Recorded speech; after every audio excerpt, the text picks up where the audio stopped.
요즘 잔금 대출 궁금하신 분들 많은데 간략하게 정리를 해드리겠습니다. 많이 하는 질문 중 하나죠. 대출 나오나요? 지식산업센터 분양에서의 대출, 중도금 대출과 잔금 대출이 있습니다. 중도금 대출은 제가 이전 영상에서 안내해 드린 것처럼 일단 본인 명의로 대출이 실행되는 거기 때문에 서류를 준비해서 은행에 자설을 해야 되는 거고요. 자설을 하고 나면 중도금 대출이 실행되고 이자를 시행사에서 대납을 해주는 겁니다. 중도금 대출 까다로워졌다고는 하지만 그래도 본인의 신용등급 5등급 이상인 경우에는 문제없이 중도금 대출 실행됩니다. 잔금 대출 같은 경우 요즘 대출이 많이 어렵다고 하는데 나오나요? 네, 잘 나옵니다. 다만 대출 비율과 대출 조건에 있어서는 개인의 신용도와 소득 수준에 따라서 결정된다는 거, 이 부분만 참고하시면 되겠고요. 다음은 80%까지 다 받을 수 있나요? 많은 분들이 지식산업센터에 진입하실 때 분양상담사로부터 80%까지 대출 나온다, 90%까지 나온다 이런 얘기를 듣고 진입하신 분들 대부분이실 텐데요. 앞서 말씀드린 것처럼 개인이나 회사 같은 경우 법인의 신용도가 되겠죠. 재무제표, 소득 수준 이런 거에 따라서 80% 이상은 다 무난하게 나옵니다. 그리고 다음으로 많은 질문, 대출 규제가 있다던데 지식산업센터는 타격이 없을까요? 지식산업센터는 괜찮을까요? 이 부분인데요. 지금 뉴스에서 많이 나오는 대출 규제 같은 경우는 주로 가계대출에 해당되는 부분이 되겠습니다. 근데 이러한 뉴스는 사실 해마다 나오고 있던 소식입니다. 매년 요맘때 가을 무렵 되면은 가계대출이 이제 비상이다, 이제 폭탄이 터지기 직전이다, 이런 내용들을 매년 접했던 뉴스입니다. 하지만 요즘 부동산 시장 과열된 거 장난 아니죠.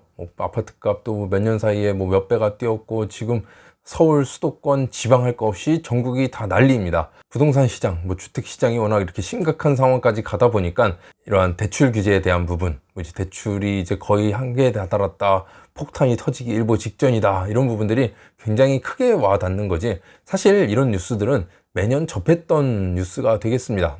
그렇게 새로울 건 없다라고 보여져요. 각 은행별로 올해의 대출 정해놓은 그 퍼센테이지가 있습니다. 대부분이 작년에 비해서 증가율 5% 내지 6%를 잡고 있는 건데, 대출이 많아지면서 이 정해놓은 퍼센테이지, 이 한도액이 거의 다 이제 소진돼 가고 있다라는 거고, 이미 다 소진됐다라고 이제 보여지는 농협 같은 경우는 이제 대출 문을 닫은 거고요. 그리고 가계대출 같은 경우도 아직 여유가 있는 은행들을 찾아서 대출을 실행하시면 되는 겁니다. 그리고 이러한 대출 부분은 연초가 되면은 다시 이제 시작됩니다. 이제 내년이 되겠죠. 2022년도에는 어느 정도의 대출 한도액을 정해놓고 몇 %다. 딱 요만큼만 대출 한도액이다. 그럼 이제 연초부터는 계속 푸는 거죠. 대출이 잘 나올 겁니다. 그리고 이제 이 어느 정도 또 차게 되면은 가을, 이제 하반기 정도가 되면은 이제 올해 예상했던 이 대출 한도액이 거의 다 다다랐다. 가계 대출이 문제가 되고 있다. 은행이 대출이 안 해준다. 어디 은행은 대출을 이제 더 이상 추가는 안 되겠다. 이런 식으로 이제 기사가 나오는 게 매년 반복되고 있습니다. 그래서 잔금 시기가 하반기다, 10월, 11월, 12월이다 이러신 분들은 차라리 이때 대출을 실행하시는 것보다 연초로 넘어가서 입주 지정 기간이 지나고 나면 일부 이자는 물 수 있겠으나 차라리 연초에 조금 더 좋은 조건에 받을 수 있기 때문에 이렇게 계획하시는 분들도 있습니다. 그래서 대출 규제에 대한 부분, 가계대출 위주의 규제가 지금 시작되고 있는 거고, 사실상 사업자 대출로 분류받는 지식산업센터의 경우는 아직까지는 그렇게 심각할 정도의 큰 문제가 있다라고는 보이지 않습니다. 그리고 많이들 문의 주시는 내용 중 하나입니다. 개인 사업자가 유리한지, 법인 사업자가 유리한지에 대한 내용인데요. 이거 둘 다 신생, 내가 이제 신규로 사업자를 내는 경우, 신규로 개인 사업자를 내는 경우, 신규로 법인 사업자를 내는 경우를 놓고 봤을 때 기본적으로는 개인 사업자가 대출에 조금은 더 유리합니다. 개인 사업자는 그래도 내 사업장이 있고 일단 개인으로 들어가는 거기 때문에 본인의 신용도, 본인의 소득 수준이라는 게 잡혀 있습니다. 기본적으로 나와 있죠. 하지만 법인은 뚜렷한 실체가 없는 그냥 법인체일 뿐이죠. 그렇기 때문에 특별히 놓고 확인할 근거가 없는 거죠. 이 법인의 소득 수준, 이 법인의 신용도 확인할 길이 없는 겁니다. 그러다 보니까 당연히 대출 비율, 대출 조건에 있어서도 당연히 신생 법인보다는 개인 사업자가 더 유리하게 조건을 받는 거고요. 만약에 법인이 오래됐고 탄탄한 기업이다 그러면 당연히 개인 사업자보다도 훨씬 더 좋은 조건을 받을 수가 있는 겁니다. 이건 이제 신생 기업에 해당하는 부분이 되겠는데요. 앞쪽에서 설명드렸듯이 저희가 에이스 골드타워 신생 법인으로 받았습니다. 받았는데 대출 비율 85%, 대출 이율 2.59%, 그냥 유리한 조건으로 잘 받았습니다. 불리하다고는 하지만 은행 잘 찾아보시면 좋은 조건에 받으실 수 있는 곳 분명히 있습니다. 그리고 가끔 연락 오셔서 이런 은행들을 알려달라고 하시는 분들이 있는데요. 이 부분은 정말 죄송스럽긴 한데 저희가 은행들을 다 공개할 수는 없습니다. 왜냐?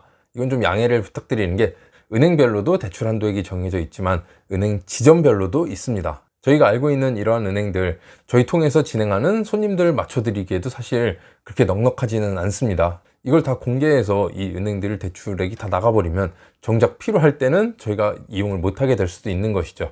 그래서 은행 지점에 대한 정보는 제가 따로 안내를 못 해드린다는 점, 이건 양해 부탁드리고 각자 알아보시는 게 좋을 것 같습니다.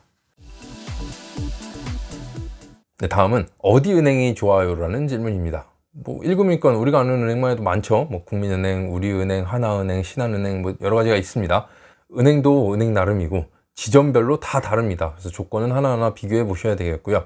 기본적으로 잔금 시에 이렇게 은행에서 나와서 직접 상담하고 진행하는 은행들이 있습니다. 그 은행의 조건도 한번 보시고요. 그리고 본인이 주거래 은행이라 할 수 있는 은행의 조건도 한번 보시고요. 그리고 다음으로는 분양 상담사가 안내해주는 은행들이 있을 겁니다. 그래서 그 은행 적어도 한 3-4군데 정도는 비교를 해보시고 가장 나은 조건의 은행으로 선택을 하시면 되겠습니다.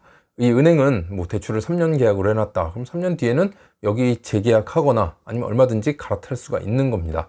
그래서 언제든 대출 실행 시점에서 나에게 가장 유리한 조건의 은행을 찾아서 결정을 하면 되는 것입니다. 네, 그래서 오늘은 이렇게 요즘 문의가 부쩍 많아진 대출에 대해서 안내를 해드렸습니다. 이 정도면 뭐 지식산업센터를 계획하시는 분들 혹은 지식산업센터를 분양받아 놓으신 분들이 하는 고민거리는 어느 정도 해소되었으리라 생각을 합니다. 오늘 영상은 여기서 마치겠고요. 영상이 유익하셨다면 구독, 좋아요 부탁드리겠습니다. 감사합니다.